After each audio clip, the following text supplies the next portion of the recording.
Hi, Jeff Meyer with Landmark Properties coming to you after the hurricane here on A1A. We've been through a lot. The road construction continues. They've done a great job so far between 23rd and 25th on the south end. They've completed it. They've got some of the plants are planted, so everything's good there.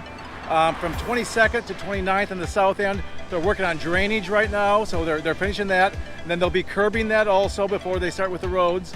A lot more truck traffic, so be patient, but you can expect that over the next couple weeks. Also, the north end, everything went great. They're finishing up here. We've got the plants are in, the foliage is in. The dunes did fairly well over the last hurricane. They're still taking care of a little erosion problems, but everything else looks fantastic.